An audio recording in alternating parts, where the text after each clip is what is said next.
கலாபவன் மணி உயிரிழப்பில் சந்தேகம் ஏற்பட்டுள்ள நிலையில் அவரின் உதவியாளர்களிடம் காவல்துறையினர் விசாரித்து வருகின்றனர். விசாரணை அதிகாரியான திருச்சூர் மாவட்ட கண்காணிப்பாளர் கார்த்திக் நம்மிடையே இணைப்பில் உள்ளார். அவரிடம் பேசலாம்.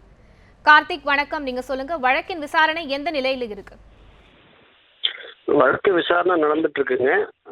விசாரணை கம்ப்ளீட் ஆயிட்டு இல்லை. விசாரணை கம்ப்ளீட் ஆகாத நாங்கள் இப்போ எதுவும் சொல்ல முடியாது. எங்களுக்கு இப்போதான் ஃபாரன்சிக் ரிப்போர்ட் எல்லாம் வந்திருக்கு.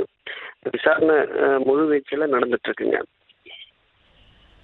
கலாபவன் மணியோட உதவியாளரிடம் என்னென்ன கோணங்களை விசாரிக்கப்பட்டு இருக்கு? விசாரணை எல்லா கோணங்கள்லையும் விசாரணை நடக்குது.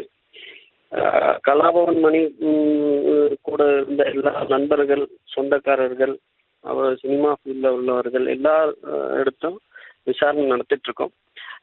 எல்லாரையும் விசாரிச்சுட்டு இருக்கிறோம். இப்போ கூடவே ஃபாரன்சிக் ரிப்போர்ட்டும் வந்திருக்கு. அதெல்லாம் வச்சு பல கோணங்களில் விசாரணை நடத்திட்டு இருக்கோம். சீரியஸாக விசாரணை ஸ்டேஜில் இல்லை, இப்போ ஒன்றும் சொல்ல முடியாதுங்க.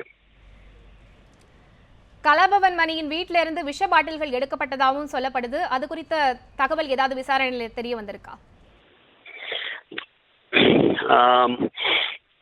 வீட்டில இருந்து விசாரணைக்காக பாட்டில்கள் எல்லாம் சீஸ் பண்ணி எடுத்திருக்கோம்.